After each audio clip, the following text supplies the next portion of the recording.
forget to subscribe my channel Hang Dok Mana. Sas.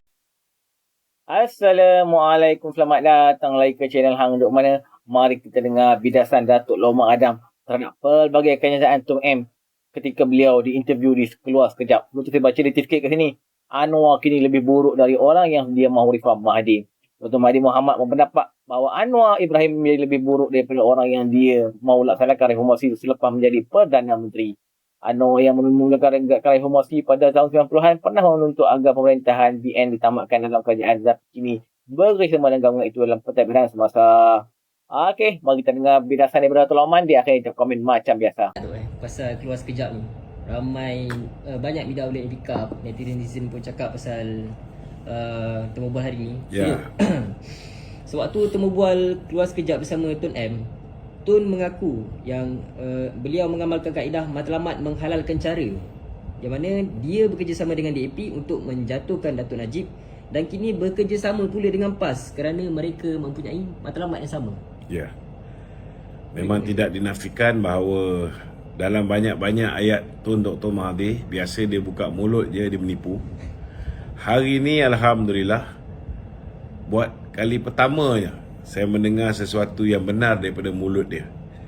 Dia mengesahkan beliau mengamalkan teori Machiavelli, iaitu matlamat menghalalkan cara demi untuk menjatuhkan musuh politik dia Barisan Nasional dulu, demi untuk menjatuhkan Datuk Seri Najib Tun Razak yang tidak meneruskan menimang kroni-kroni dia, meneruskan memberikan lubuk emas kepada kroni-kroni dia, terutamanya kroni dia YTL dan sebagainya, kan? Begitu juga dengan tidak favor kepada anak dia untuk memasuki pertandingan naik Presiden UMNO. Maka atas kemarahan itu, beliau telah melakukan serangan terhadap Datuk Seri Najib Tun Razak. Dan beliau telah bekerjasama akhirnya dengan DAP untuk menjatuhkan Barisan Nasional. Ini beliau dah mengesahkannya. Hari ini pula beliau bersama dengan parti yang dulu dia anggap sebagai parti sesat. Parti yang dulu dianggap sebagai parti yang melahirkan manusia-manusia yang menyesatkan umat Islam. Kalau dulu dia mengatakan mereka yang mati di peristiwa Memali sebagai mati katak, hari ini yang kita heran ni, PAS pun membiarkan diri mereka diperkudakan oleh Tun Dr. Mahathir. Mereka lupa bahawa inilah orang yang telah menyumpah seranah mereka, yang telah mengisytiharkan kematian Ibrahim Libya sebagai kematian mati katak. Dan orang ini disanjung, malah diangkat darjat menjadi penasihat kepada SG4 ataupun 4 negeri di bawah kerajaan PAS, kan? So, bagi saya, kita dah lama tahu dah Mahathir mengamalkan teori Machiavelli ini ataupun matlamat menghalalkan cara. Tetapi kita tak sangka akhirnya beliau akan mengaku beliau mengamalkan matlamat menghalalkan cara. Terima kasihlah kepada Tun Dr. Mahathir. Di penghujung hayat dia ni, akhirnya beliau adalah satu benda yang berkata benar. Itu pun nak kira bagus lah. Ada surehat tu. Tu yang jadi. Okey. Kita soalan seterusnya. Sewaktu dalam pertemuan yang sama, Tun juga cakap PMX kini lebih buruk dari orang yang dia mahu reform dulu selepas dia menjadi PM. Tun siap bagi contoh respon Anwar dalam parlimen baru-baru ni yang Anwar cakap kalau tuduh kaitan dia dengan Israel lagi, dia akan ambil tindakan. Komen tu? Dia macam ni lah. Siapa juga umat Islam yang dituduh sebagai mempunyai kaitan dengan Israel, bagi saya lah, ini bak kata orang tu seolah-olah menuduh kita ni bukan beragama Islam. Dia dah sampai ke tahap itu, feeling dia. Sebab hari ini kebencian umat Islam terhadap Israel ni terlalu tinggi. Di atas kezaliman dia, kerakusan dia, di atas ketidakperimanusiaannya, di atas sifat keperibinatangannya, kan? Tidak ada umat Islam yang bak kata orang tu boleh terima dirinya dikaitkan oleh sesiapa juga dengan Israel. Ini kena terima hakikat. Orang macam Mahathir, kalau kita panggil dia Israel Lanatullah pun, dia tak kisah. Sebab dari segi pegangan agama dia pun, kita tengok cucu-cucu dia pun bela anjing semacam je. Anak beranak dia pun tingkah laku pun lebih kurang je. So, bagi dia, benda tu tak ada apa. Tetapi nak kata bahawa tindakan Datuk Seri Anwar ini lebih melampau daripada orang yang dia nak suruh reform, bagi saya tak masuk akal lah.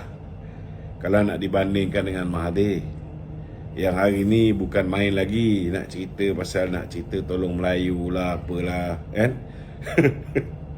Lepas tu ada 2 ekor budak ni pun boleh tahan juga. Negarawan, kan? Yang kat luar ni bukan lembu lah, nak beritahu. Yang kat luar ni kurang, mungkin tak belajar kat Oxford, but they are not stupid. They can differentiate which one is negarawan dan yang mana satu yang kena sawan lah, senang cerita. Cubalah fikir gunakan otak yang waras. Ini manusia cerita tentang reform. Nak reform apa Mahathir? Anak dia tak ada seorang pun jutawan. Anak dia semua billionaire. Anak dia semua billionaire. Dan dia cerita pasal orang Melayu malas. Memang anak dia tak malas. Sebab anak dia semua berdedikasi. Dedikasi. Kan? Anak dia dapat apa yang mereka nak, bergolek. Anak dia suka kereta besar, bapa dia buat sepang sikit Formula 1. Power car. Anak dia nak buat apa saja, semua dia support. Sampaikan kalau dulu hospital pantai tu, sampaikan tender cadar pun disapunya, bersihkan cadar. Ni belum cerita perniagaan yang halal, perniagaan yang haram. Yang halal pun disapu, yang haram jual bir yang San Miguel, Filipina pun dia sapu. Dari segi perniagaan fiber optik pun dia sapu. Kalau dulu kenderaan-kenderaan di Malaysia ni, kaki tangan kerajaan punya kenderaan, kaki tangan kenderaan kerajaan, semuanya menggunakan minyak Petronas, ada sedikit menggunakan Shell. Bila dia balik semula sebagai Perdana Menteri, 3 bulan pertama, kerja yang dia buat ialah pastikan syarikat Petron mendapat projek untuk membekalkan petrol dan diesel kepada agensi kerajaan. So memang anak dia tak malas, sebab semua anak dia dedikasi. Daddy dah kasih, memanglah dia boleh enjoy their life, kan? Tetapi anak orang lain, orang Melayu lain, kan, semua berhempas pulas. Dia cakap hari ni orang Melayu yang berjaya je yang marah dengan dia. Yang marah bila dia kata orang Melayu malas. Padahal, kan, hakikat dan realiti dia, semua orang terasa. Sebab bila dia cakap orang Melayu malas, kalau anak-anak dia tu rajin, lain cerita. Anak kau pun masih menjadi menteri besar. Hari Senin, Selasa, Rabu, Khamis dah balik Kuala Lumpur lah. Jumaat, Sabtu jangan cakap lah tak jumpa kat negeri Kedah tu. So macam mana dia cakap bahawa orang lain ni pemalas, sedangkan anak dia semua spoon fed. Sedangkan kroni-kroni dia dah merasa, contohnya lah 4 kroni dia, Syed Muhtar Al-Bukhari, Malakoff, YTL, Genting Sanyen, apa lagi satu, Tanjung Holding Energy, milik Ananda Krishnan. Keempat-empat syarikat ini bukan setakat masuk tender untuk membeda supplying of electricity menggunakan IPP mereka dengan harga 8 sen lebih mahal daripada TNB, malah mereka menikmati subsidi gas daripada Petronas untuk tempoh 21 tahun sebanyak 155 bilion. 4 syarikat ni kongsi. Kaya raya, makan tak habis. Jadi dia cakap dia hanya bagi peluang kepada orang yang telah terbukti. Takkan seorang tu je yang terbukti. So, nak temberang Mahathir, boleh temberang orang lain. Hari ni rakyat Malaysia ni banyak yang sudah mula boleh buka minda mereka. They know who you are. Nak mengharapkan bantuan kerajaan ramai tu. Kalau 2 orang budak mentah yang tak tahu apa-apa ni, mungkinlah mereka boleh terpedaya atau sengaja buat-buat buat-buat. Sebab saya kenal KJ ni, saya tahu betapa benci dia dengan Mahathir. Hari ni saya tengok muka dia bila duduk dengan Mahathir, saya pun tak boleh imagine lah macam mana dia boleh duduk dengan Mahathir. Sinar-sinar tu. Dia boleh tanya pula Mahathir, kenapa Tun tak suka saya? Sempat tu kan, kenapa Tun tak suka saya? Padahal tak payah tanya pun kan, takkan bodoh sangat tak tahu kan. Kalau KJ is not a threat to his son, tak ada lah dia marah dengan Datuk Seri Najib. Antara punca Mahathir marah dengan Datuk Seri Najib ialah kerana bila KJ tak ada jawatan pun anak dia lawan, kalah. Anak dia timbalan Menteri MITI masa tu, kalah. Bila KJ dapat jawatan, walaupun anak dia menteri besar, lagilah susah nak lawan. So maknanya anak dia pun tak cukup berusaha tu. Anak dia pun tak cukup berusaha. Harap dia digasi. Hakikat dan realiti dia, hakikat dan realiti dia, KJ lebih tahu kenapa Mahathir menyerang Datuk Seri Najib. Dan hari ini dia dah mengesahkan bahawa dia menggunakan DAP, dia menggunakan hari ini PAS untuk menjatuhkan musuh-musuh politik dia. Ini Allah Ta'ala tunjukkan. Kalau yang 2 orang depan mata dia tu tak sedar lagi, kita tak tahulah macam mana. Okey? Gitu. Mungkin tadi kita dah terkeluar sikit ke Najib, tapi saya tarik balik pergi kepada, kita akan sentuh balik pasal Anwar ni lah. Kita tahu rata-rata pendengar podcast KJ ni, podcast Keluar Sekejap ni, ramai-ramai ni rata-rata orang muda tu. Jadi walaupun Tok dah ulas isu ni, tapi saya kena tanya juga sebab Tok dia sentuh pasal isu ni. Dia kata Anwar ni yang PMX kita ni yang memulakan budaya politik wang sewaktu menjadi TPM dengan memperkenalkan rasuah untuk mendapat populariti. Mungkin Tok boleh ulas lagi Tok. Memperkenalkan rasuah untuk mendapat populariti. Dia mesti uraikan dengan lebih jelas lah apa yang dia maksudkan menggunakan rasuah untuk mendapat populariti. Yang saya tahu ketika zaman pemerintahan Datuk Seri Anwar Ibrahim memang dia jaga ketua-ketua UMNO bahagian. Dia memang jaga ketua-ketua UMNO bahagian. Itu kita tak nafikan lah.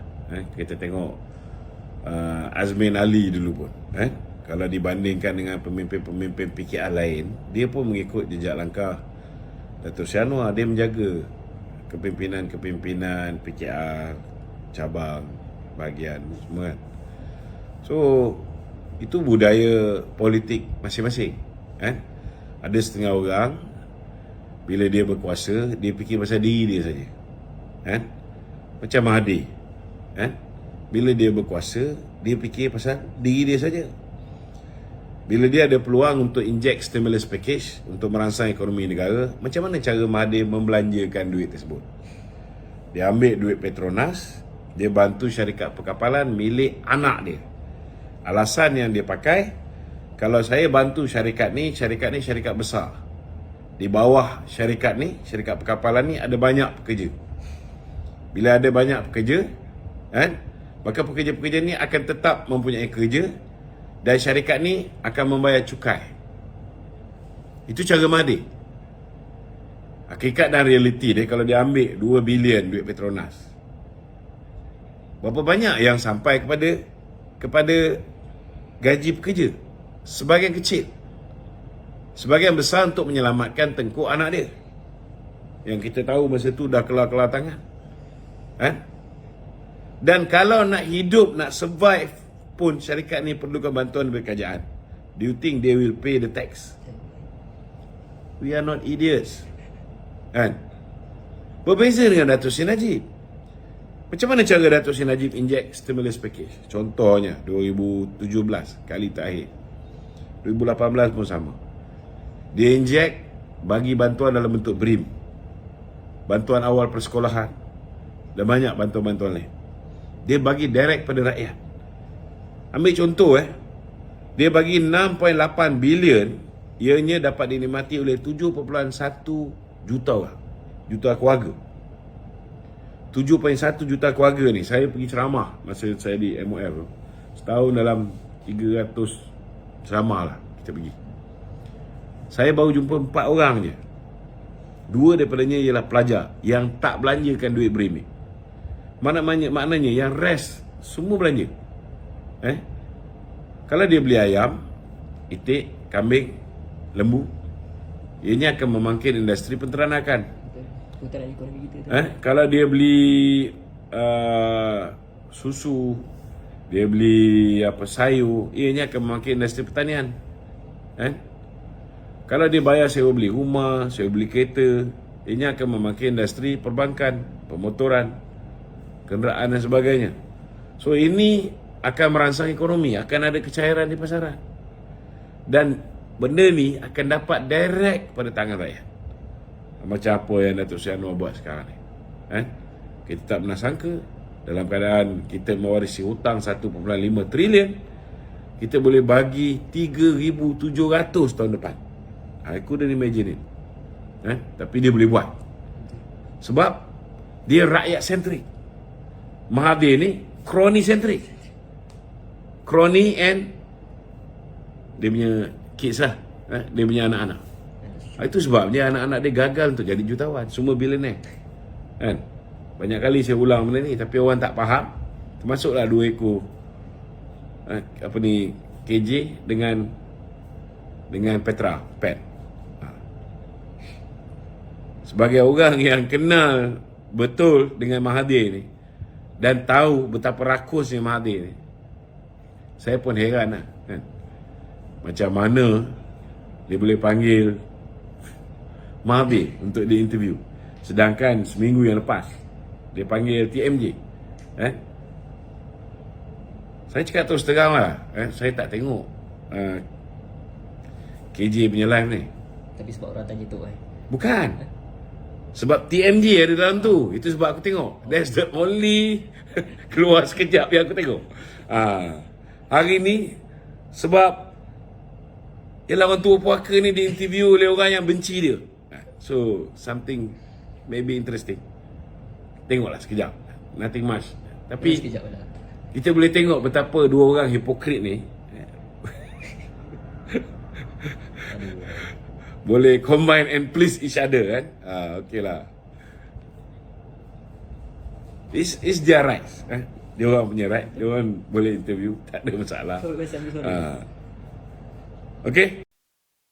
Kita tuan komen saya lah. Tum M ni, kalau kita dengar apa dia cakap matlamat menghalalkan cara, lepas tu dia cakap dia gunakan DAP. So dia baik pula dengan Anwar. So dia berbaik dengan musuh dia untuk dia nak sampaikan matlamat dia cakap. So kita lepas ni janganlah percaya dengan Tok M ni lagi.